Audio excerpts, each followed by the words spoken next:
In this video, I'm going to teach you how to set up domain authentication in Sendgrid.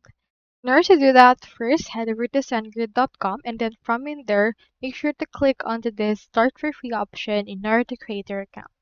If you want, you can also click onto the See Plans and Pricing in order to see their actual plans that they can actually offer you. As of right now, they don't require credit card because they have a free trial for 30 days. You can head over and click onto the sign in option if you already have an account like I did. In order to set up your domain authentication, I have in here the Sendgrid docs. So before you begin setting up, you need to determine your hosting provider. Typically, it's DN Simple, GoDaddy, Rackspace, Cloudflare, Namecheap, and others. So make sure that you have access to your DNS or hosting provider that we have. So on this case, let's choose GoDaddy.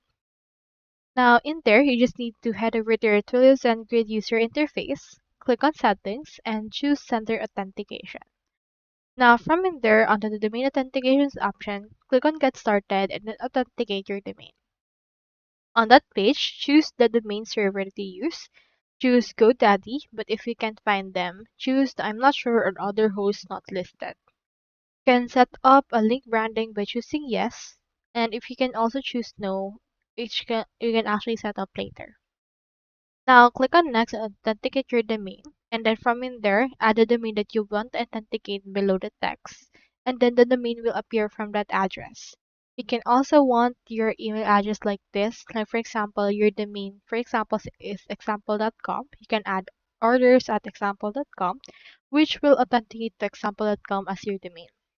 You can also route your domain using this format and do not include any protocol like www or HTTP.